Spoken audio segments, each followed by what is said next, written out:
Hola a todos y a todas, ¿cómo están? Bienvenidos al sexto encuentro de este Congreso de Salud Mental y Derechos Humanos, organizado por el Frente de Graduados, por la Educación Pública, Primera Minoría en el Consejo y el Impulso Estudiantes Convocados.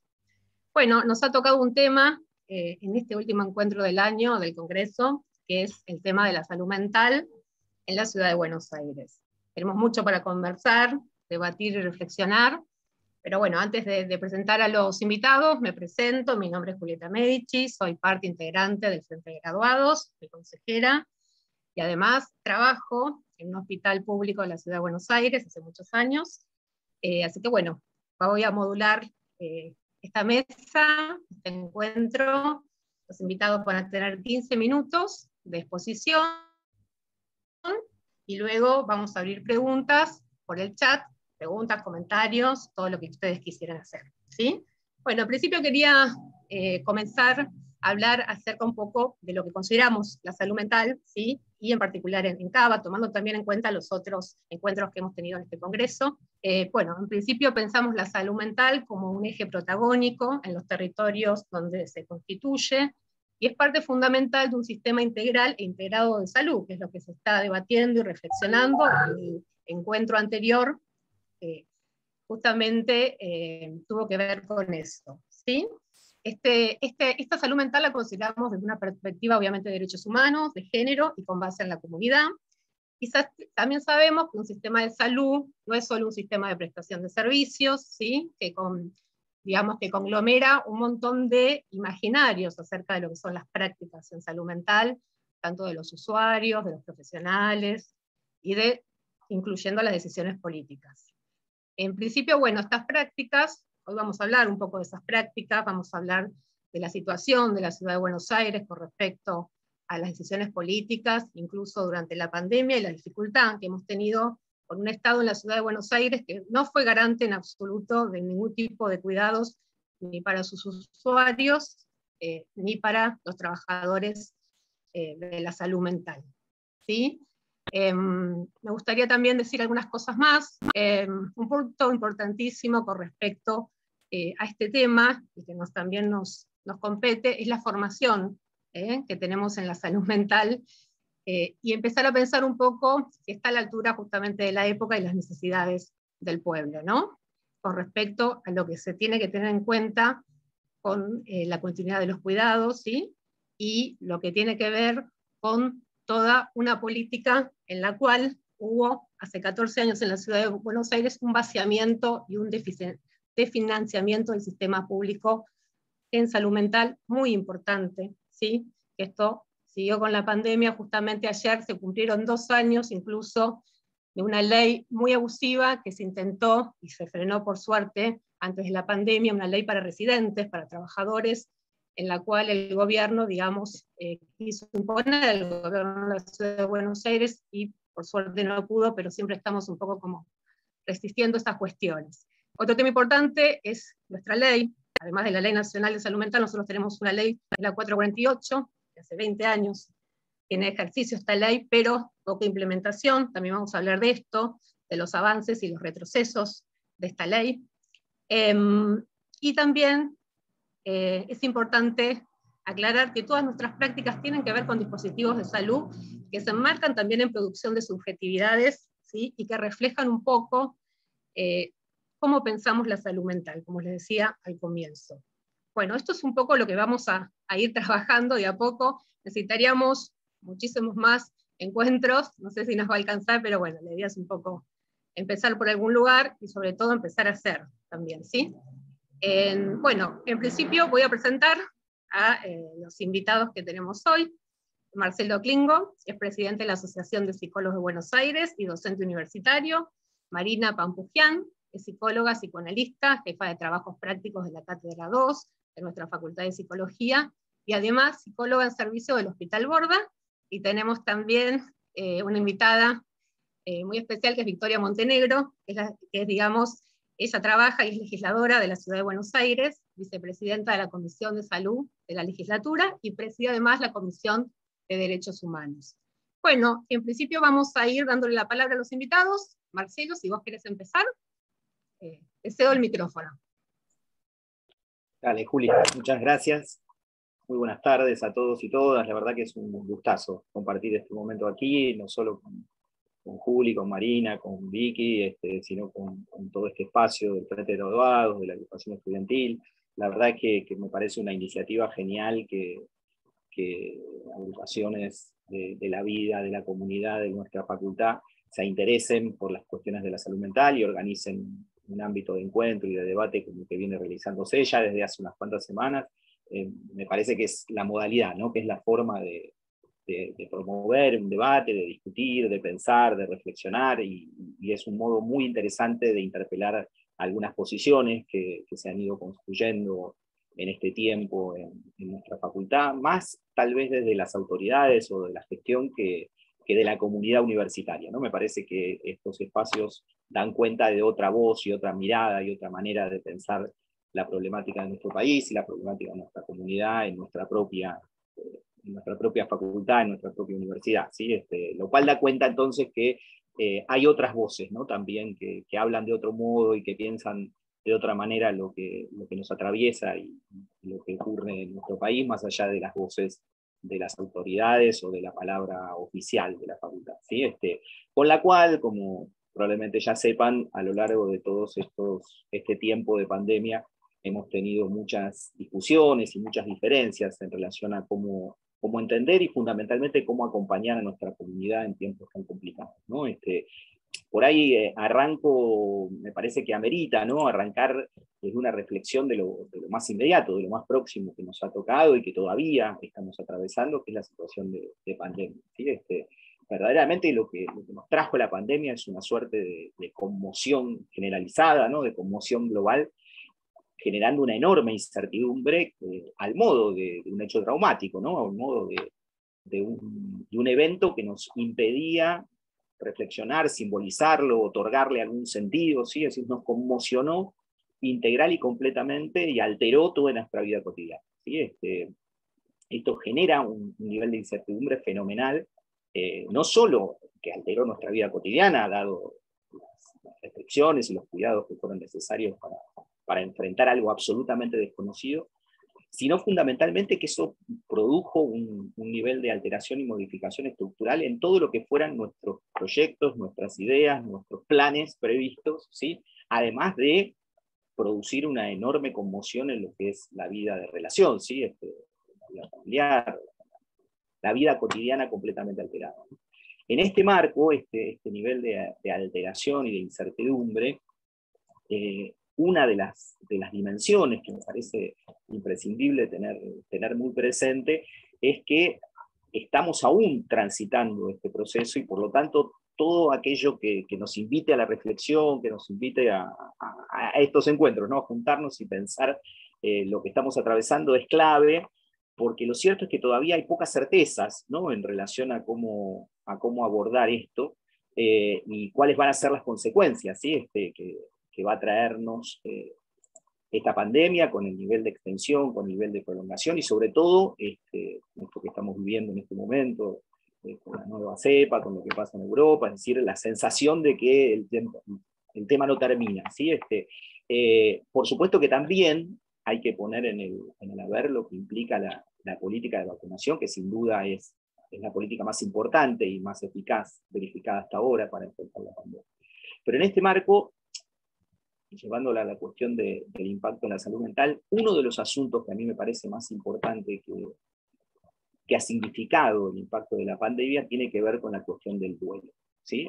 Me parece que uno de los efectos más importantes que ha traído la pandemia es un conjunto diverso, sí, muy heterogéneo de pérdidas, ¿sí? De toda índole, ¿no? Por supuesto, en el primer lugar, las pérdidas de vidas humanas, ¿sí? Pero además las pérdidas de proyectos, las pérdidas de posibilidades, ¿sí? En todas las magnitudes posibles, ¿no? De aquellas pérdidas significativas, como son los afectos más próximos, hasta aquellas pérdidas de ideas que teníamos previstas o de iniciativas que teníamos previstas y que hubo que prorrogar, que hubo que suspender, que hubo que interrumpir, ¿sí? En este marco, sin duda, lo que comunitariamente se requiere, esto hoy es muy claro, ¿no? Es una elaboración de ese proceso, ¿sí? y dado que era colectivo, ¿sí? Requería y requiere de una elaboración comunitaria, de una elaboración social, ¿sí? de este hecho tan complejo. Y en ese punto me parece que es donde los estados, ¿sí? Y hablo en plural porque ha habido diferencias en el modo de enfrentar esta cuestión, tienen un rol estratégico en cómo acompañar ese proceso social, ese proceso comunitario de elaboración de lo que nos está ocurriendo. Y en ese punto me parece que ha habido diferencias muy significativas y que es imprescindible, creo, destacarlas en el modo de abordar, ¿no? En el modo de tramitar esta cuestión desde las políticas públicas, ¿no? Y en ese punto, digo, me parece que hubo un conjunto de políticas públicas, un conjunto de acciones que tuvieron una lógica del cuidado, ¿sí? Que tuvieron una lógica de la perspectiva comunitaria, de entender la necesidad de la solidaridad, ¿sí? De cuidarnos entre todos, de acompañarnos, y otro conjunto de políticas destinadas a una preservación de lo individual, ¿sí? A una lógica del control de la población, ¿sí? Que derivó, como siempre ocurre cuando se despliegan este tipo de acciones, en lógicas estigmatizantes, en exclusiones, ¿sí? Que empujan a la cuestión del miedo, ¿sí? De pensar al otro como peligroso, ¿sí? Y en este punto, digo, hubo una incentivación, ¿sí? Con actores muy definidos, tendientes a exacerbar este costado, ¿sí? Que es el costado del temor, ¿sí? Que es el costado propio de toda subjetividad cuando aparece una situación de incertidumbre, ¿sí? Es decir, hubo una acción definida tendiente a promover la lógica del miedo, profundizar la estigmatización, imaginar siempre al otro como peligroso, y en este sentido me parece que hay que ser muy claros en que hubo una política deliberada, intencionalmente pensada, tendiente a debilitar el lazo social, ¿sí? Frente a esta política, ¿sí? Hubo una acción estatal que, con muchas idas y venidas, con muchos errores, tuvo por objetivo proteger, cuidar, ¿sí? Entender que de lo que se trataba de una acción colectiva, de una acción solidaria, y que el cuidado del sí mismo también suponía el cuidado del otro, ¿sí? Por lo tanto, digo, se dio más veladamente o menos veladamente una puja, ¿sí? Una tensión durante todo el proceso pandémico que impactó, sin duda, en la situación de salud mental de nuestra comunidad. En ese punto, la ciudad de Buenos Aires aparece como un actor que básicamente, me parece a mí, tuvo, yo diría, dos actitudes, ¿sí? Dos posiciones, digamos, dos políticas, por llamarlo de algún modo, en relación a la cuestión de la salud mental. La primera es la desestimación de la desidia, sería el término más preciso, de la acción política sobre la comunidad en relación a la salud mental, ¿sí? Es decir, no hubo una política del gobierno de la Ciudad de Buenos Aires, del Ministerio de Salud de la Ciudad de Buenos Aires, para abordar los problemas de salud mental que generaban la pandemia, ¿sí? Esto de ningún modo quiere decir que no haya habido un colectivo de trabajadores enorme y altamente comprometidos durante toda la pandemia, enfrentando desde el esfuerzo personal, desde el esfuerzo individual, desde los servicios, lo que se les presentaba cotidianamente como dificultad, ¿sí? Pero lo que quiero decir, y quiero ser muy claro en esto, no tiene nada que ver con mis colegas trabajadores que se pusieron al hombro y enfrentaron a pie del cañón todo lo que significó este tramo, sino la ausencia de una política pública estratégica, clara, definida, que convocara a los actores comunitarios, que convocara a las instituciones, que movilizara solidariamente a la comunidad, tendiendo a proteger y a cuidar las cuestiones ligadas a la salud mental. En ese punto lo que nos vamos a encontrar es con un montón de acciones fragmentadas, ¿sí? De distintos actores, ¿sí? Que conformaron una suerte de movilización social que ocurrió en todo el país y por supuesto también ocurrió en la Ciudad de Buenos Aires en relación al cuidado de la salud mental, pero que no encontró ni espacios de coordinación, ni espacios de escucha, ¿sí? Ni reflexión, ni respuesta por parte del Estado de la Ciudad de Buenos Aires. Y la otra cuestión, ¿sí? Que se hizo visible es que esta cuestión a la que refería Juli, ¿no? De pensar la salud mental integrada a la salud y de pensar un sistema integrado de salud que incorpore la cuestión de la salud mental, la ciudad de Buenos Aires mostró el altísimo nivel de fragmentación que tiene el sistema de salud, ¿sí? Y en el cual se produce una cuestión que me parece importante destacar, es que el Estado de la ciudad de Buenos Aires no oficia como rector de las políticas de salud que se desarrollan en su territorio, ¿sí? Como sí ocurre, para bien o para mal, con otras jurisdicciones y con otros ministerios de salud en el resto del país. La ciudad de Buenos Aires es una suerte de administración, si se quiere en el mejor de los casos, del sistema público de salud, que se desentiende, ¿sí?, como si no fuera su competencia, de la lógica del mercado que prevalece en las empresas de medicina prepaga y en muchas de las obras sociales, ¿sí? Por lo tanto, tenemos un sistema completamente fragmentado, que le costó enormemente entender de qué se trataba y cómo abordarlo. Ustedes seguramente recuerdan lo que supuso la negación por parte de muchas empresas de medicina prepaga y aceptar y de legitimar los tratamientos remotos, que era el único modo que tenían nuestros colegas de continuar la asistencia para con sus pacientes. Hubo toda una batalla que tuvimos que dar al principio de la pandemia para que fueran reconocidos, ¿sí? Y de esto no escuchamos una sola palabra del gobierno de la ciudad para interferir sobre esto, ¿sí? Entonces, nos encontramos con una ausencia de política integral respecto de la cuestión de la salud mental y con una falta total de políticas rectoras por parte del Ministerio de Salud para abordar la problemática integral de las cuestiones de salud mental en la ciudad. En este estado de cosas, ¿sí?, es en el que nos encontramos, ¿sí?, es decir, el diagnóstico es complicado, esto que hablábamos con Juli y con las compañeras hace un rato, y desde luego nos invita, y me parece que ahí es la convocatoria, ¿no?, a proponernos la reedición y la repetición de estos espacios de encuentro, de estos espacios de lucha, porque hay mucha tarea por hacer en cuanto a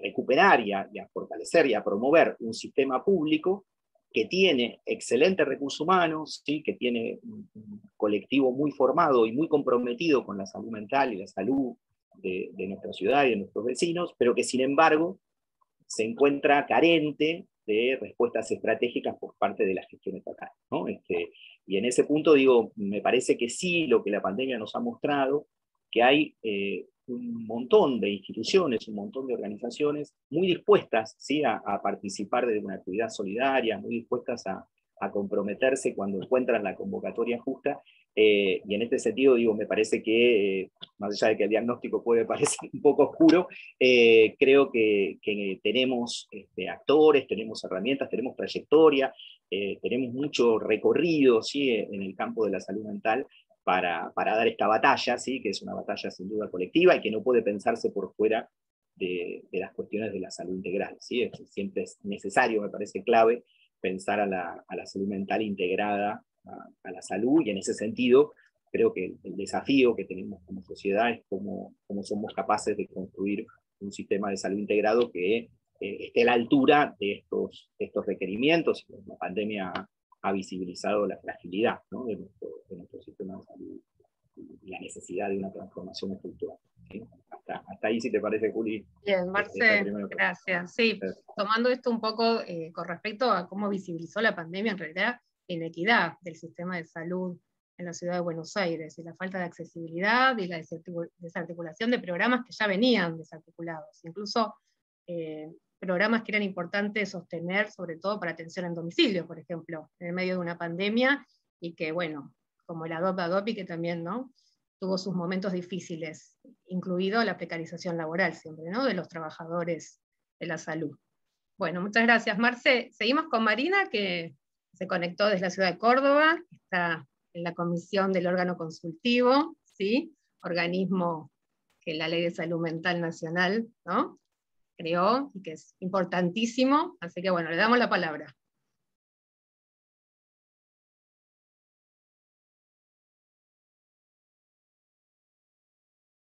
Hoy veo. Hola a todos y todas.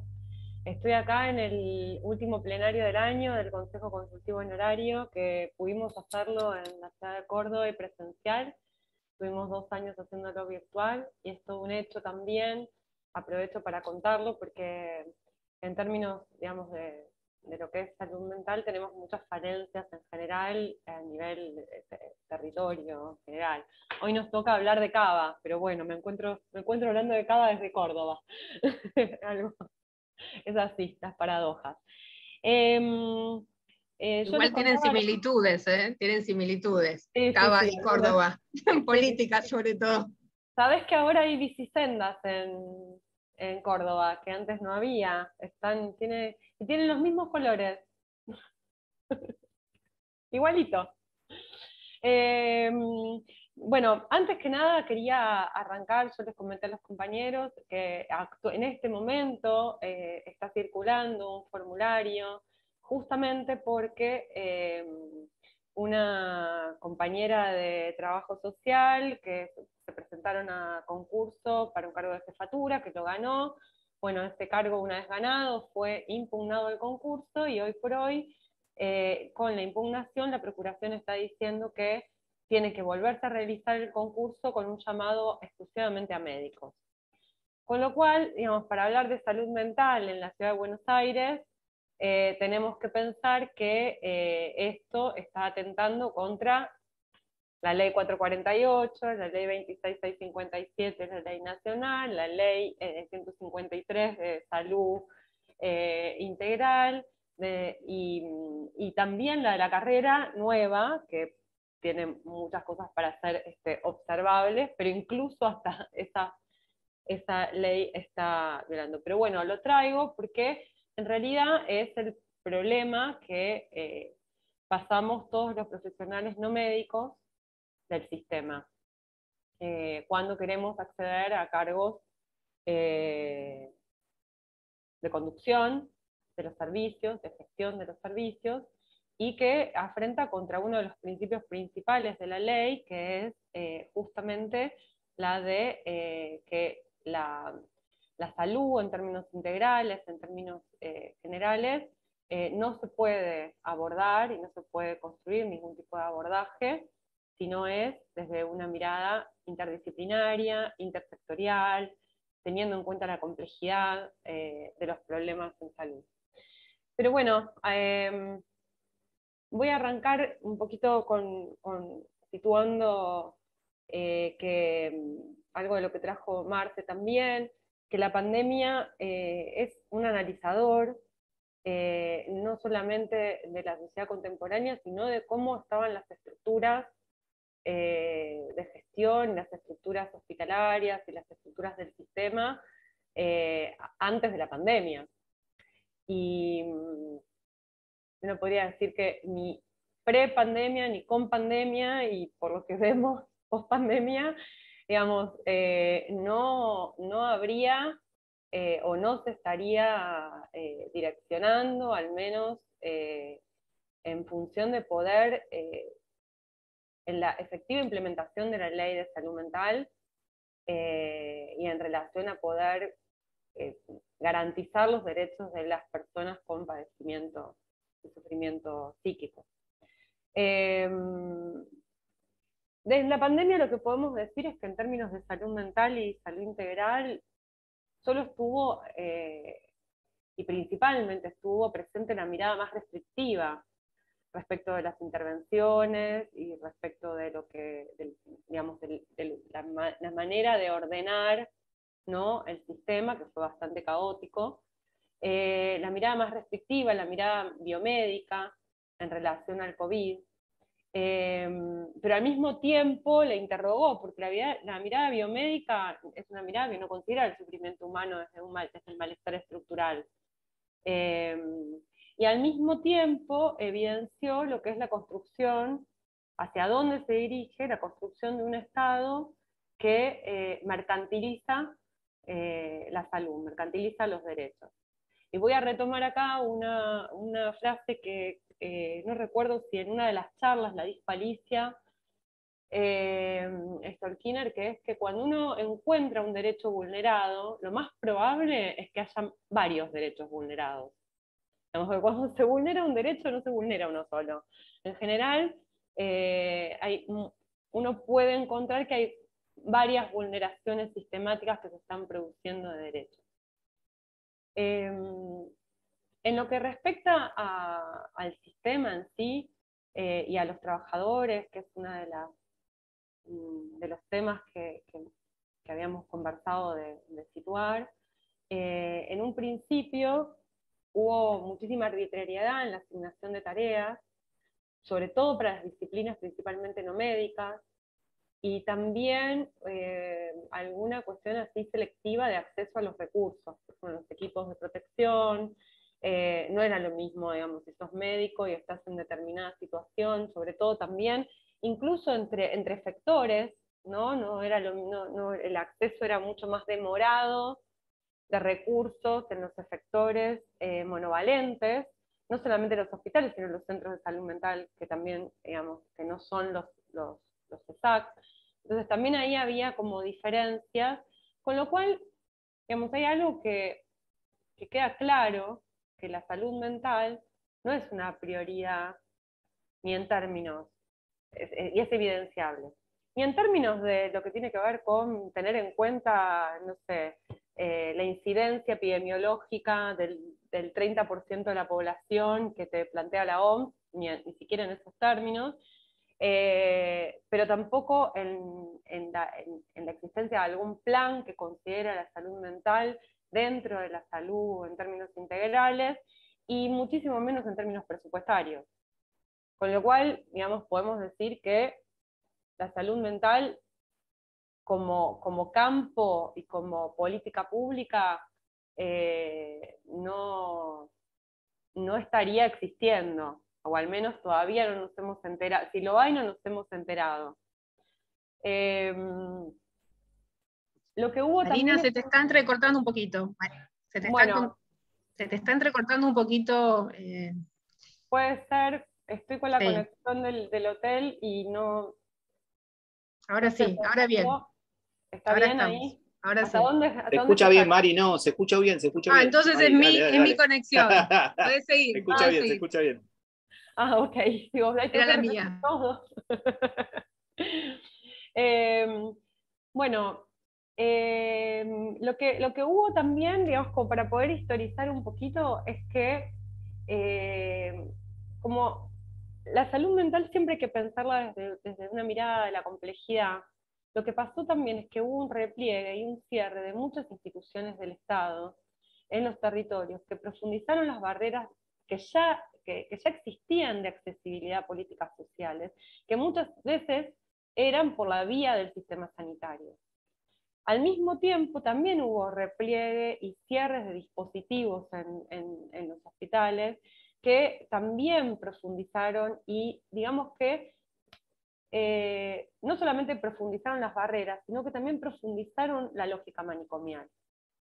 Y cuando digo la lógica manicomial, no estoy hablando solamente del monovalente y el manicomio en sí, en términos de edificio, digamos, aunque también los contempla con todas sus características, sino también en términos de que se apuntó mucho más a lo que tiene que ver con una atención, si quiere, más individual, que siempre lleva a una mayor medicalización, como formas de abordaje, una mayor medicalización. Entonces encontramos, sobre todo en las juventudes hoy por hoy, mucha como que los abordajes han sido por la vía de la medicalización. No obstante, también hay una afectación de los trabajadores en términos de estas reasignaciones de tareas que no encuadraban con las incumbencias profesionales, la refuncionalización de los espacios de atención, específicamente para COVID, una falta de previsión y coordinación de tareas en informalidad y discrecionalidad,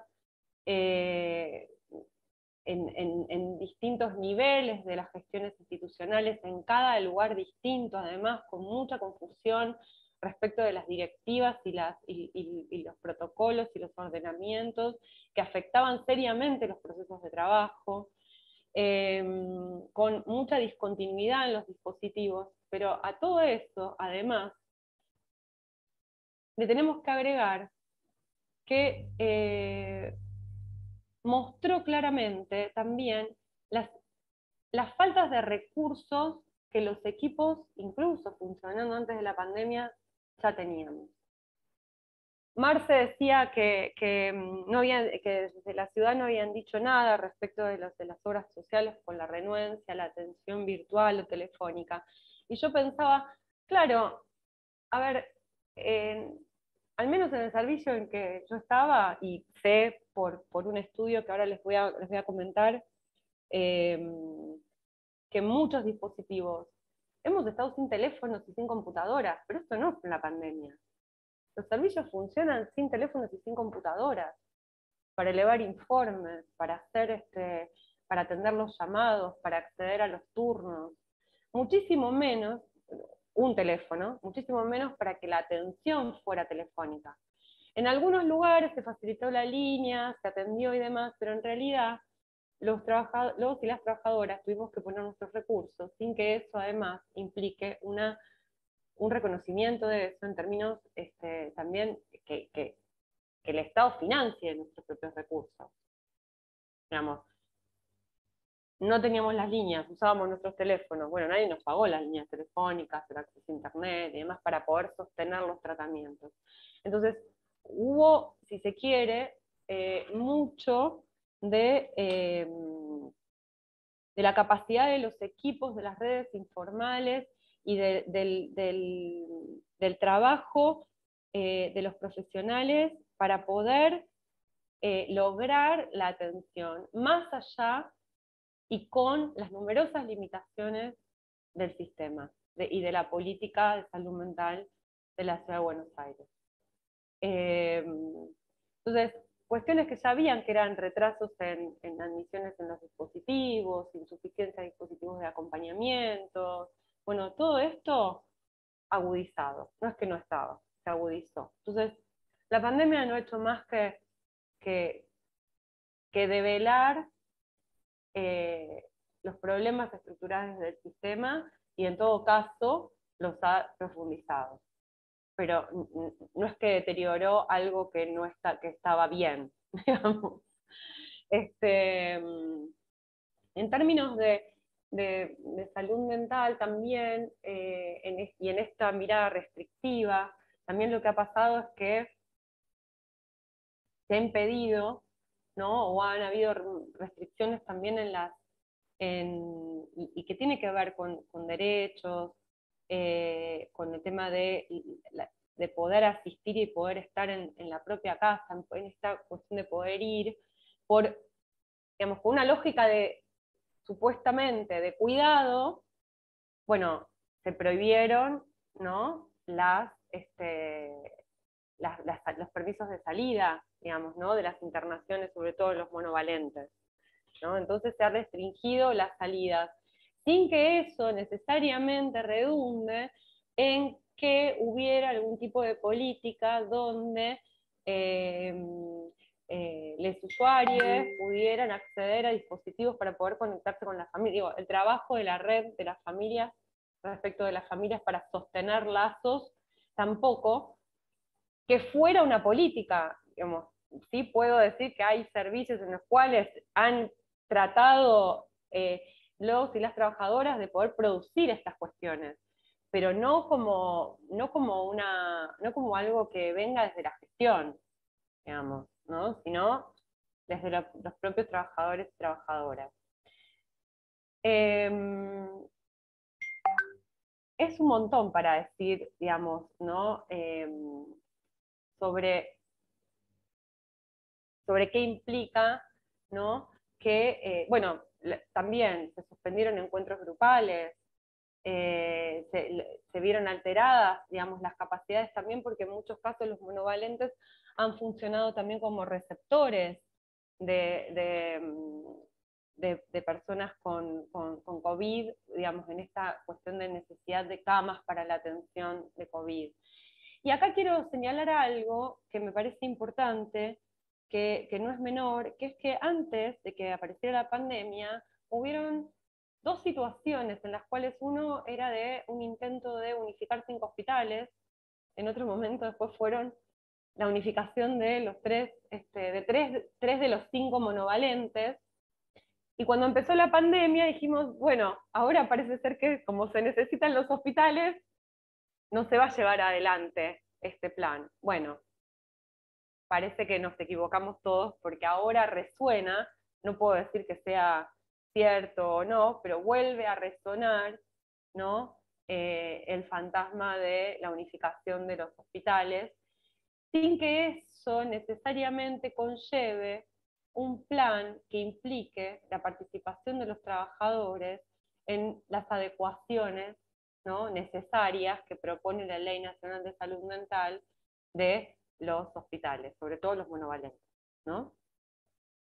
Y esto me parece que es importante porque por momentos pensamos que la pandemia podía llegar a modificar algo y hacer que las cosas funcionen de otro modo. Parece que no, que en función de esta mercantilización sigue el proceso, sigue el camino, solo fue una interrupción, y lo vemos porque ya empiezan a ver nuevamente toda la falta de insumos que había al principio, y que luego después se fue acomodando, y empezamos a contar con alcohol, y empezamos a contar con barbijos, ¿no? Bueno, ya empiezan a haber restricciones, ¿no? Ya empiezan a haber restricciones, ya no tenemos la misma cantidad de barbijos, por la cantidad de trabajadores, en la cantidad de horas que podemos usar, ya empezamos a observarlo de nuevo, digamos. Bueno, no sé cómo venimos con el tiempo, pero tengo un montón. Tenemos las concurrencias, tenemos lo que tiene que ver con la formación de los trabajadores. Hoy por hoy, digamos, en relación a poder garantizar la implementación de la ley, hay unas falencias muy grandes respecto de la formación. No solamente la formación de grado, que eso es todo un tema también, porque, bueno, nuestra universidad todavía no ha adecuado los programas y planes a la ley, y tampoco se ha permitido a sí misma ser evaluada en relación a esas adecuaciones de todos los programas de la materia. Pero a la formación, que implica la formación de posgrado en los hospitales, que nosotros tenemos las concurrencias, en la ciudad se la quiere eliminar, digamos, ¿no? Dejar de formar trabajadores y trabajadoras en el sistema público estatal de atención, con todo lo que eso implica, que la formación de los profesionales en el sistema público estatal siempre amplía la mirada, permite complejizar los problemas en salud, y permite poder incluir a la dimensión singular, a la dimensión individual de los problemas, la dimensión colectiva. Y esto es, no se puede suplir, no es sustituible ese aprendizaje que se da en los efectores estatales. Por otra parte, surge la pregunta, ¿no?, en dos direcciones. Una, no sé ahora en qué situación está, pero bueno, también resonaba ahí cierta mercantilización de esa formación, con acuerdo de la Facultad de Psicología, digamos, y con uso de los trabajadores para la formación, con mucha menor práctica, sin poder definir los programas y los planes de esa práctica, y al mismo tiempo pago, ¿no?, por parte de los concurrentes y las concurrentes, pero al mismo tiempo pensar en, bueno, ¿qué sistema se está pensando cuando muchos de los servicios, de los dispositivos, son sostenidos también, ¿no?, por los y las concurrentes que se están formando? Entonces, ¿cómo piensan suplir ese recurso humano que no va a estar? Digamos, porque de eso tampoco es que se habla, y es necesario para el funcionamiento de los servicios. Entonces, además de esto, tenemos el problema de que la formación en términos de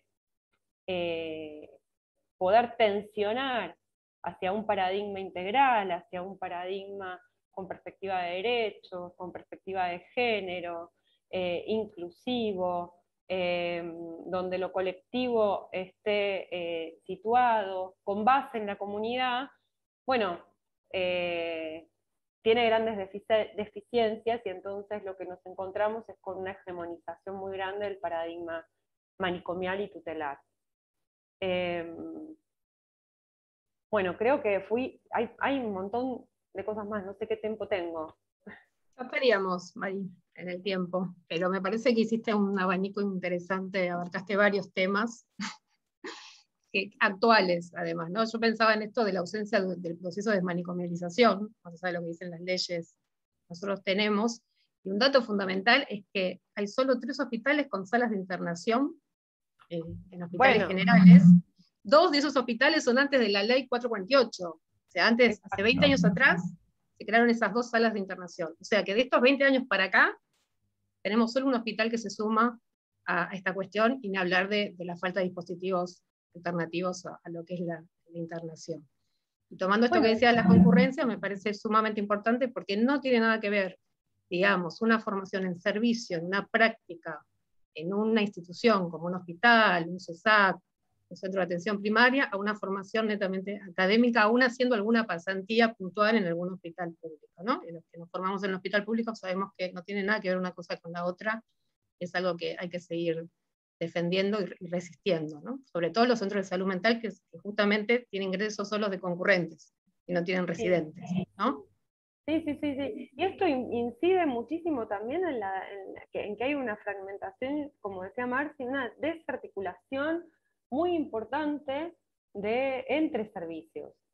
Entonces, cuando vos no podés contar con una red de servicios pensada, digamos, sí hay redes informales, sí hay lazos informales que se van construyendo entre, bueno, la guardia de tal que se comunica con la guardia, con esta otra, y así para poder construir y para poder armar alguna posibilidad de acceso frente a alguna situación crítica, pero no hay realmente una articulación de red de servicios que permitan una atención cuando realmente se la requiere, además. No, de hecho, la red de salud mental de hospitales de la Ciudad de Buenos Aires prácticamente no funcionó en la pandemia, y venía no funcionando demasiado, salvo por esto, por depositar una derivación en algún hospital. Eso se considera red, digamos, ¿no? Una diferencia conceptual increíble. Bueno, después seguimos con preguntas y abrimos, pero bueno, queríamos darle también la palabra acá a otra de nuestras invitadas, Victoria Montenegro. Si querés ahí, desmuteate, legisladora de la Ciudad de Buenos Aires. Te escuchamos. ¿Ahí se escucha, Juli? Bueno, buenas tardes a todos, a todas. Gracias, Juli, gracias, Marcelo, gracias, Marina, por convocarme a este encuentro. Ahí, quizás desde mi función como legisladora de la Ciudad de Buenos Aires, nosotros desde que asumimos, así terminando mi primer mandato, nos propusimos abordar la temática de salud mental desde la perspectiva de derechos humanos. Empezar a visibilizar lo que sucedía en la Ciudad de Buenos Aires desde esa perspectiva, porque lamentablemente desde la perspectiva digamos, desde la Comisión de Salud es muy complicado poder avanzar en alguna respuesta a todas las preguntas que ustedes se fueron haciendo. Digo. En el primer tiempo, antes de la pandemia, pudimos avanzar en algunos encuentros, intentar construir una síntesis de lo que venía pasando en la Ciudad de Buenos Aires, y después, bueno, estalló la pandemia y claramente sucedió lo que todos ustedes planteaban, ¿no? La pandemia en realidad solo dejó en evidencia lo que venía sucediendo en nuestra ciudad, y además le dio una cuota extra de presión, sobre todo lo que tiene que ver con salud mental, ¿no? Lo plantea muy bien Marcelo, la pandemia nos dejó a todos paralizados y generó también un temor y una cantidad de situaciones que nunca habíamos enfrentado, y de hecho también al día de hoy todavía no terminamos de salir de esa pandemia ni de dimensionar las consecuencias que esa pandemia nos dejó. Y ahí lo que sí se pudo ver es como la radiografía de la Ciudad de Buenos Aires, ¿no? Y cuando uno se va reuniendo con los diferentes trabajadores y trabajadoras y íbamos identificando, digo, antes y durante la pandemia, las falencias, la ausencia de personal, digo, cómo de a poco desde adentro se iba desguazando, al principio, lo digo pensando justamente, bueno, en estos errores que comete la gestión, o cómo la gestión no identifica tal o cual situación, y la verdad es que la gestión sí la identificó desde el primer momento. Digamos, si uno hace un ejercicio de memoria, cuando asumen, en su momento Mauricio Macri como jefe de gobierno, tenemos una de las acciones que quizás sintetiza el objetivo real o lo que entienden por salud mental fue la represión en el Borda, y un objetivo que planteabas muy bien, Marina, no quedó atrás. Digo, hoy tenemos en el área de salud mental dos comandos, si se quiere, dos direcciones. Una que plantea después de 10 años, convoca por primera vez a la reunión de COGESAM, y bueno, se supone que vamos a empezar a trabajar. Y por otro lado tenés a la unidad de proyectos especiales que realiza sus visitas con arquitectos, claramente con el objetivo de avanzar en esa primera definición que tenía que ver con, y acá creo que es donde tenemos el ejercicio más complicado nosotros, ¿no? Con esta capacidad que tienen quienes gobiernan la Ciudad de Buenos Aires de tomar lo mejor, en este caso, de nuestras leyes, de nuestras banderas, y vaciarlas de contenido, vaciarlas de recursos y quedarse con lo que efectivamente les importa, ¿no? Esto, sí, bueno, nosotros por supuesto estamos de acuerdo con la ley de salud mental, no deben existir más los manicomios, por eso estos 3 hospitales tienen que dejar de funcionar, abrimos las puertas, las personas se van y ya está, cumplimos con la ley. Y lo que uno se pregunta es qué es lo que va a pasar con todas esas personas que hace décadas están institucionalizadas, con todo lo que ustedes saben, por supuesto, de memoria, digo, todas esas redes que debieron funcionar durante muchos años y que fracasaron. Por las familias, digo, porque no había recursos por parte del Estado, digo, cómo el Estado efectivamente trabaja para lograr que la ley de salud mental se cumpla, cómo el Estado pone los recursos que necesitan también para que el resto de los hospitales pueda pensar en respetar la ley de salud mental. Digo, ¿cómo se va dando eso? Bueno, eso no se va a dar básicamente porque hay una definición política de que eso no suceda. Porque detrás de esto, que a nosotros nos importa y nos moviliza y entendemos que es un derecho humano, hay un gran negocio. Y es quiénes tienen derecho a acceder a un tratamiento de salud mental y quiénes no. Para quiénes, por qué el Estado tiene que invertir, por ejemplo, en un pibe de bajos recursos que si no le sirve al Estado, si no es necesario. Entonces tenemos la realidad que lamentablemente hoy padecemos en la ciudad. Hace unas semanas estuve en el CESAC de la 1114 y me comentaba la directora, tienen medio psiquiatra por semana. Medio psiquiatra si tienen en cuenta que ese psiquiatra tiene que rotar por varios CESAC. En la 1114, donde hay infinidad de situaciones que ya todos ustedes conocen y que no les voy a repetir. Digo, entonces, ¿qué es lo que nos pasa? Que hay una definición del Estado, en este caso de la Ciudad de Buenos Aires, de no avanzar en ese sentido. Pero además hay algo que es todavía más complejo. Vos, Marina, creo que estás en un encuentro nacional y claramente sabemos que este es un problema que tenemos en toda la Argentina. Digo, y que hay provincias donde las situaciones son mucho más complejas. Pero no es la realidad de nuestra ciudad. Nuestra ciudad tiene todos los recursos para poder trabajar efectivamente en el cumplimiento de la ley. Nuestra ciudad, si tuviera la definición de poder hacerlo, podría avanzar en los hogares de medio camino, en el abordaje integral, en el seguimiento, en la coordinación. Hay una definición de no hacerlo. Y además hay una definición de generar un nivel de tensión y de desgaste en aquellos trabajadores que sí sienten al hospital público, que sí tienen puesta la camiseta del hospital público, que creen en la salud pública y que la defienden. ¿Qué tiene que ver con esto? Muchísimos de los dispositivos que acompañaron esta pandemia se sostuvieron del bolsillo de los trabajadores y trabajadoras.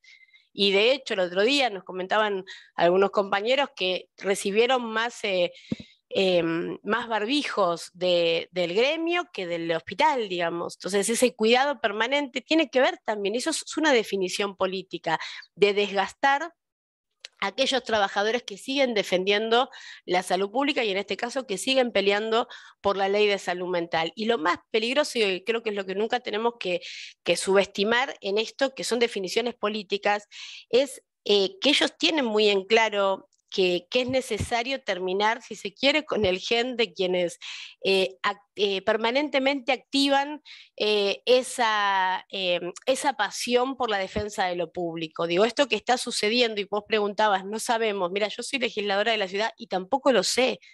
Y tampoco lo sé porque nosotros nos enteramos cuando ya los proyectos ingresan. De hecho, nos enteramos del 5x1 cuando nos convocan a una reunión y nos muestran ese edificio que se iba a construir. Y fijémonos lo que pasaba en ese momento y lo que sucedió inmediatamente después, si no hubiera sido por esos hospitales que sostuvieron la pandemia, que eran parte del 5x1, yo no sé si hubiéramos logrado contener la situación como pudimos contenerla. Y así todo, lo que vos planteás, que es la esperanza que todos tenemos. Bueno, la verdad que después de haber atravesado semejante situación, algo aprendimos. Aprendimos que no aprendieron nada, no aprendieron nada, y al contrario, digamos, redoblan más velocidad y vuelven a agarrar la curva. ¿Por qué? Porque ellos no van arriba del auto, porque estamos todos nosotros arriba del auto. Entonces, creo que el desafío que tenemos, me parece claramente, tiene que ver con la defensa del hospital público, en este caso, digo la defensa de los hospitales de salud mental, no porque esté en contra, al contrario, de la ley de salud mental, pero para que efectivamente se pueda cumplir con la ley de salud mental, es necesario, previo a que vendan los hospitales, los 3 hospitales públicos, llevar adelante el proceso que la ley necesita. Digo. Entonces, en esta, me parece que lo hablábamos con Marcelo varias veces, el desafío que tenemos, yo milito por los derechos humanos, y tengo clarísimo que las personas que tienen padecimientos mentales y sobre todo quienes no tienen recursos son las personas más postergadas, olvidadas y más necesitadas de la presencia del Estado, quienes más necesitarían del abrazo protector del Estado y de poder acompañarlas en ese camino. Pero también hay una realidad, y es que nuestra sociedad no quiere ver eso. Y ahí es donde cuando la sociedad da la espalda y no quiere ver lo que sucede dentro de los hospitales, y no lo digo por hablar mal de quienes trabajan en los hospitales, sino de esto, de la falta de recursos, de que llega el invierno y no hay elementos de protección, que no hay mantas, que no hay ropa, que no hay un Estado que efectivamente entienda que eso no es un depósito de personas, sino que son sujetos de derecho que necesitan poder salir adelante de esos padecimientos. Digo, esto tiene que ver con una definición política, y creo que el desafío que nosotros tenemos es poder construir esa radiografía, porque existen infinidad de resortes informales, totalmente informales, pero que llegado el momento en el que nosotros podamos gobernar esta ciudad, son los que nos van a permitir identificar cuál es el camino a transitar para ir abordando esos casos, digo. Me parece que, y ellos trabajan muy bien en eso, como en desgastar tanto a los trabajadores, digamos, y en estar siempre claramente a la defensiva de todo lo que falta, de todas las operaciones permanentes, de toda esta avanzada contra, bueno, los concurrentes, digo, todo lo que está pasando en la ciudad, que está pensado, planificado y en breve se va a ejecutar. Digo, no es que no se dan cuenta, sí se dan cuenta y es el camino que ellos quieren transitar. Lo que creo que nosotros tenemos que hacer es, cada uno desde su responsabilidad, yo presido la Comisión de Derechos Humanos, es retomarlo porque nunca la dejamos, pero visibilizar estas luchas y poder construir esa radiografía nuestra de la ciudad, digamos, qué es lo que se hace en los ESAC, qué es lo que se hace en los centros de salud mental, qué es lo que se hace en los hospitales, qué es lo que efectivamente existe, que a veces nos pasa de un hospital al otro, no se conoce el trabajo que existen porque claramente no hay títulos hermosos a las presentaciones del Ejecutivo de la ciudad, pero cuando uno va a buscar dónde funcionan todas esas áreas, todos esos programas, todos esos supuestos mecanismos que existen, sabemos que no es real. Me parece que ese es el desafío que tenemos, defender en principio lo logrado, lo conquistado hasta ahora, defender los hospitales, digo, para que se reconviertan sin lugar a dudas, pero previo haber cumplido con la ley de salud mental, trabajar para visibilizar lo que está faltando en la Ciudad de Buenos Aires y principalmente poder construir una hoja de ruta propia que ponga en valor todo el trabajo que vienen llevando adelante los y las profesionales de salud mental de la ciudad y que deje en evidencia que hay un proyecto de los trabajadores que no tienen nada que ver con lo que está tratando de instalar el Ejecutivo. Y después estar muy atentos a esto.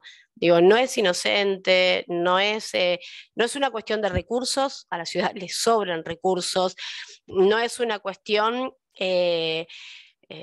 digamos, de desconocimiento, por el contrario, tienen mucho conocimiento. Lo que pasa es que porque ellos estarían garantizando los tratamientos que ustedes llevan adelante cuando esos mismos tratamientos son sumamente costosos en el sector privado. ¿Por qué lo harían? Digo, ¿qué es lo que, si vos lo ves, yo, perdón, pongo este ejemplo y ya termino, no me quiero extender mucho, pero me pasó una vez en uno de los hospitales de las recorridas donde había bueno, una aparatología única en todo el sistema de salud de la ciudad, donde se hacía un estudio muy específico de los pulmones. El único hospital se rompió hace más de 10 años y era una pavada arreglarlo. Entonces, decir, ¿por qué todo el médico, todos los años, pidiendo, ya hoy no sirve, ¿no? Pero que se repare? Decís, ¿cómo no se dan cuenta? Sí, claramente se dieron cuenta y ese estudio hoy solo se hace en un solo hospital privado de la Ciudad de Buenos Aires. Entonces, el que puede lo paga, es un estudio muy costoso, y el que no, ya está, no se merece ese estudio, digamos. Si no tenés el recurso para acceder, ¿por qué tendrías que tenerlo gratis? Digo, sí creo que tenemos un desafío por delante en materia de salud mental, que la pandemia no terminó y que las consecuencias todavía no las podemos identificar, que lo que sucedió... de hecho, con los duelos, digo, con esas familias que no pudieron terminar de despedirse, que no pudieron verlos, que lo que pasó con los propios trabajadores y trabajadoras del sistema de salud en todo ese tiempo, digo, todas esas consecuencias todavía no las podemos identificar y van a existir claramente, van a existir, es absurdo pensar que eso no va a existir. ¿Cómo nos preparamos para eso? Creo que es el desafío. ¿Cómo nos enfrentamos a esta gestión que tiene absolutamente claro hacia dónde va, pero no es el camino que nosotros entendemos que hay que transitar para poder eh, luchar por los derechos de todas esas personas que nos necesitan y para poder discutir en profundidad lo que es la salud mental? Digo, creo que también la ciudad de Buenos Aires tiene una discusión en materia de salud mental. Basta ver el resultado de estas elecciones, con casi un 20% de nuestros ciudadanos y ciudadanas que reivindica el nazismo. Digamos, hay discusiones importantes que tenemos que dar en materia de salud mental. No más que es una breve síntesis, si no empiezo a hacer catarsis y me voy a ir por cualquier lado, pero y no es la idea, yo sé que no es la idea. Gracias. Gracias, Victoria. Los que resistimos en la Ciudad de Buenos Aires siempre hacemos un poco de catarsis en cualquier espacio que nos convoquen. Pensaba en esto con respecto a la salud mental y pensaba que hay 600.000 personas que viven en hacinamiento en la Ciudad de Buenos Aires, ¿no? En el distrito más rico del país.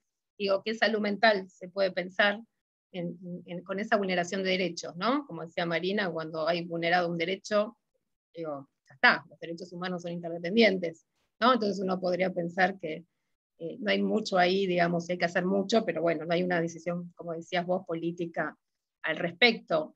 Y también pensaba que no es solo decisiones políticas, también tenemos que responsabilizarnos un poco también los profesionales de la salud mental, para empezar también a pensar y deconstruir nuestras miradas sobre la salud mental, más el eje hospitalocéntrico, o pensar que la salud mental solo está en los hospitales, ¿no? No se puede hacer salud mental en otros lugares, ¿no? Que me parece que eso también es como fundamental, sobre todo en una ciudad donde se vulneran permanentemente los derechos. Hay que salir a hacer salud mental donde sea posible, digamos, ¿no?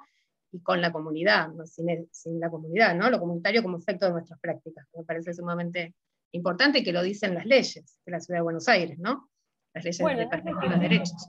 En ese sentido, Juli, bueno, es un poco y un poco, una de las grandes barreras que puede haber en relación a poder salir es que, por ejemplo, hay muchas trabas burocráticas para que un profesional salga de los hospitales al territorio. No es tan sencillo agarrar y decir, voy a armar un dispositivo y me voy a ir a trabajar con los estudiantes. No es sencillo, no tenés los permisos necesarios, tenés que dar toda una vuelta. Entonces, si eso es más, es en los intersticios, en realidad, uno podría pensar, en esos espacios que son también institucionales, pero son las instituciones dentro de las instituciones, ¿no? En ciertas informalidades donde se producen las cosas más interesantes, ¿no? Sí, pero bueno, también eso produce, sin los recursos, produce muchísimo desgaste. Hay un relevamiento que yo se los quería comentar, que hicieron las compañeras trabajadoras sociales de la asociación en 9 hospitales, juntándose con trabajadores de guardias, de atención primaria. Después se los voy a pasar, que justamente una de las cosas que relevan los profesionales relevan de los profesionales es que todo eso que nombraban como incertidumbre, cansancio, que podría estar absolutamente achacado a lo que es la pandemia o los efectos de la incertidumbre que produce la pandemia, no, estaban asociados a el maltrato institucional. Y entonces lo que terminan definiendo es una situación constante de distintas formas, con distintas formas, distintas modalidades, en cada hospital distinto, en cada dispositivo diferente, pero donde ha habido mucha violencia institucional como para, digamos, sobre el cuerpo de los trabajadores, sobre los trabajadores, y que además, ¿no?, en una situación de trauma, porque, digamos, tenemos que elaborar como el trauma de la pandemia también al mismo tiempo, ¿no? Ese es el contexto de los trabajadores y las trabajadoras. Y no quiero dejar de nombrar en este punto, porque me parece importante, el hecho de que los y las enfermeras no estén contenidos en la carrera profesional. Digamos, eso también es un indicador, un analizador de cómo se está pensando la salud en general, en el sistema estatal, público de atención de la salud en la ciudad de Buenos Aires. Y todavía no tenemos presentado el plan de adecuación, así que no sabemos qué va a ser de la vida. No, y aparte el presupuesto para salud, y puntualmente para salud mental, bajó aún más en la pandemia. O sea, el presupuesto destinado a la ciudad de Buenos Aires aún bajó. Me pareció, digo, se está poniendo interesante esto en cuanto a que tiene muchas aristas la cuestión, ¿no? Pero me pareció muy claro lo que planteaba aquí, como situando el eje estratégico, que es la cuestión política y la posición política que tiene el gobierno, ¿no? Porque, entre otras cuestiones, tomo esto que traía Marina recién en relación a la cuestión de la enfermería y su no inclusión en la carrera profesional, entre otras dimensiones, hay una dimensión clasista ahí, ¿sí? Hay una concepción, ¿sí?, que desestima el carácter profesional de la enfermería y que nítidamente tiene una cuestión de procedencia aristocrática, ¿sí?, que desestima otros saberes, ¿sí? Y esa perspectiva que niega la interdisciplina, que niega la posibilidad de otros saberes que participen en la salud mental, luego termina en esto que pasa con la carrera, la no incorporación de los enfermos de la carrera, y esto otro que traía Marina, de que se le impide o se da de baja un concurso de una colega trabajadora social porque no es médica, ¿sí? Entonces hay una asociación entre, que no es nueva, ¿no?, que es de muchas décadas, entre el poder médico y el poder económico. Y esto en algún lugar es necesario interpelarlo y ponerlo a discutir. Si esto no tiene que ver con un montón de colegas profesionales médicos que trabajan muy comprometidos con el hospital público, muy comprometidos con la defensa del sistema público. Pero lo cierto es que prevalece esta concepción, que es una concepción elitista, que es una concepción que discrimina, y que conspira contra la posibilidad de un sistema integral de salud y conspira contra la posibilidad de la efectividad de la ley fundamental, ¿sí? Entonces, son tantos esto, como decía Mari, ¿no? Son tantos los debates que nos atraviesan, ¿no? Que bueno, Vicky decía, ¿no?, al principio, antes de arrancar, la necesidad de poder encontrar, no sé si es un congreso o qué, pero encontrar como un ámbito más permanente de discusión de estos temas, y me parece que una de las, que debiera ser, ¿no?, como una de las ideas que nos deje este congreso, estos encuentros, poder pensar para el año próximo un ámbito más formal y más permanente y más abierto, ¿no?, de discusión de un montón de actores, ¿no?, que debemos convocar además para también generar masa crítica en esto que Vicky decía muy bien, ¿no?, la necesidad de interpelar y de debatir acerca de la salud mental en la Ciudad de Buenos Aires. Me parece que es imprescindible. Sí, la articulación con distintos espacios, ¿no? Porque la salud mental es un campo muy heterogéneo, sobre todo en lo público, ¿no? Articulación con los sindicatos, con las asociaciones, ¿no?, con los legisladores, ¿no?, con los hospitales, con los CODEI, ¿no?, y la formación, porque la verdad que también hay un tema con la formación, que desde el inicio está totalmente disociada de las posiciones éticas y políticas. Entonces, digamos, parecería que formarse es solo introducir conocimientos académicos y punto, ¿no? Entonces, eso es de larga data, sobre todo en la Facultad de Psicología, y seguramente en la Facultad de Medicina también, digo, ¿no? No creo que sea solo la Facultad de Psicología, y me parece como es importante. Quería un poco abrir las preguntas a los compañeros que nos están escuchando. Si quieren hacer comentarios, pueden escribirlos en el chat, o en todo caso también, si no hay comentarios escritos en el chat, quien se anima puede abrir el micrófono, estamos en confianza, ¿no? Pensémoslos como un living de la ciudad de Buenos Aires de salud mental. Y bueno, los que quieran hacer preguntas, comentarios, también contar las propias experiencias. Supongo que muchos de ustedes también trabajan en la ciudad de Buenos Aires, colegas y otras profesiones, ¿no? Dentro de lo que es la salud mental. Bueno, si no, también podemos seguir hablando nosotros, pero podemos seguir hablando. Yo quería hacer un comentario. Buenas tardes a todos y todas. Buenas tardes, un poco retomando lo que comentaba Marina hace un rato respecto de que la Facultad de Psicología no adecuó aún sus programas a lo que establece la ley y que tampoco se deja evaluar en ese sentido. Digo, porque muchas de las problemáticas que estamos planteando acá y que sabemos que existen y que existen hace tiempo y que son estructurales, también tienen un contenido vinculado a la formación de los profesionales que luego ejercen en cualquier institución, ¿no? Digo, como decía recién Juli, salud mental es un campo muy amplio y muy diverso y muy heterogéneo.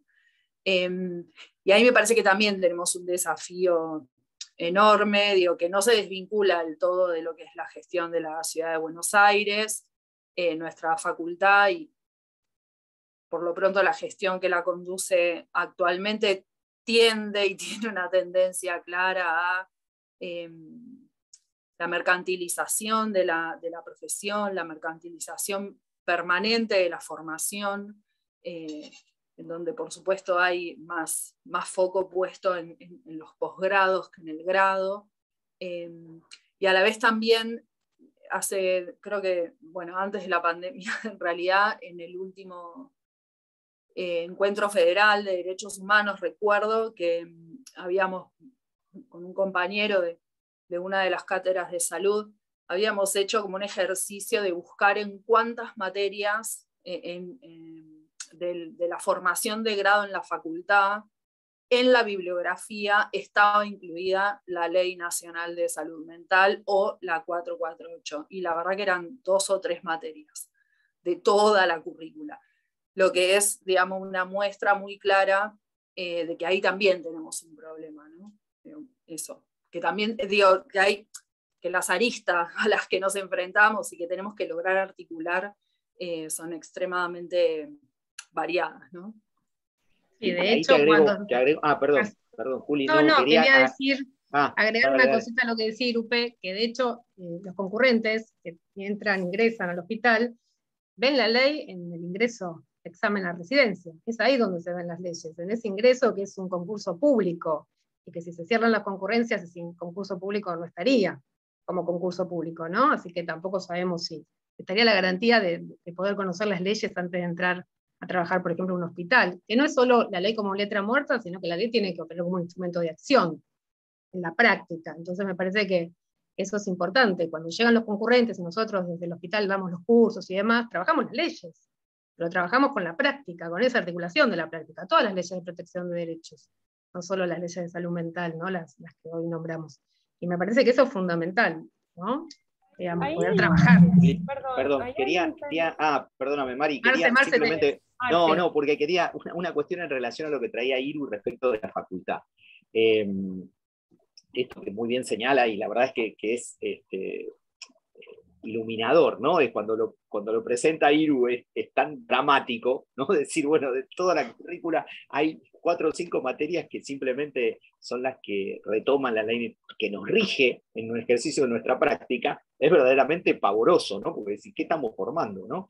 Y eso es atribuible a una lógica muy individualista, ¿no? Muy de la lógica del pensamiento del ejercicio liberal y pago de la profesión, ¿no? Por fuera de cualquier regulación pública o estatal o social o colectiva, ¿no?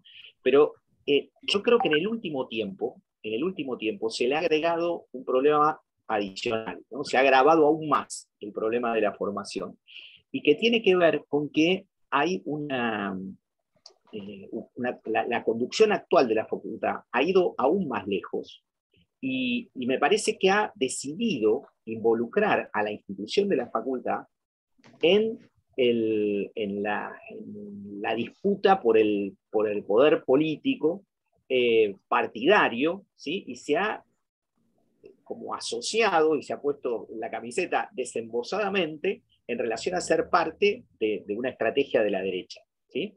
Y lo traigo esto porque no quiero dejar de mencionar la aparición de algo que pretenciosamente se llama Observatorio de Estudios Psicológicos, Observatorio Social, una institución que ha creado, perdón, Marce, Observatorio de Psicología Social Aplicada. Observatorio de Psicología Social Aplicada. Mirá qué pretencioso nombre tiene, que entiendo que ha salido sin la normativa correspondiente y demás, pero además de todo eso, que es esperable en esta conducción, ha sido un instrumento al servicio de los peores valores, ¿sí? Ha sido un instrumento al servicio de fortalecer el discurso de la derecha, de fortalecer el discurso de la disolución, de la rotura del lazo social.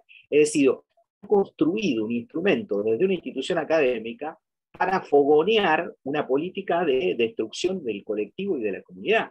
Entonces, ha sido aún más grave lo que está pasando ahora, sino solo que viene una política de larga data, de una lógica de formación individualista y de ejercicio liberal de la profesión, sino que ahora encima utilizan el prestigio y los recursos de la facultad al servicio de contribuir a una política de derecha que viene a disolver, bueno, esto que Vicky decía, ¿no? a disolver los valores sociales más significativos, más de los derechos humanos, más constitutivos de nuestra comunidad, ¿no? Esto quería decir, digo, para ver la magnitud de con qué nos enfrentamos en el colectivo, ¿no? Porque lo que pasa en la Facultad de Psicología de la UBA tiene mucho que ver con lo que pasa con el gobierno de la ciudad, ¿no? Que no está para nada. El concepto de aplicado es muy sospechoso, porque en general se aplican encuestas que son partidarias, ¿no? Desde la Facultad de Psicología. Claramente. Quería aclarar algo respecto sí, a esto. Vamos, hacemos los últimos comentarios y vamos cerrando, ¿les parece? Por la hora ya. Dale. Era una aclaración respecto de los programas que me parece importante y que tiene que ver con y que es lo que la facultad no permite ser evaluada. El problema no es que haya una o dos materias que tengan la ley, digamos, que implica, porque existen, de hecho soy docente de salud y ahí transmitimos la ley, y se transmite la ley como una herramienta además, porque no es la ley como letra muerta, sino la ley como herramienta. El problema es que cuando no se adecúan el plan general de lo que es una carrera, qué es lo que se evalúa, que tiene que ver con cuáles son los contenidos mínimos. Después podés poner lo que quieras, pero vos tenés que contenidos mínimos. Cuando eso no ocurre, vos te encontrás en la misma formación con materias en las cuales te van a dar la ley, van a transmitir perspectiva de derecho, van a poner en discusión el paradigma, pero después vas a tener otras materias que claramente se ubican en un posicionamiento contrapuesto. Y entonces ahí es donde aparece el conflicto, donde así no vamos a poder nunca, digamos, porque siempre vamos a estar permanentemente peleando esta tensión de paradigmas que van a estar vigentes, y encima es el del poder hegemónico.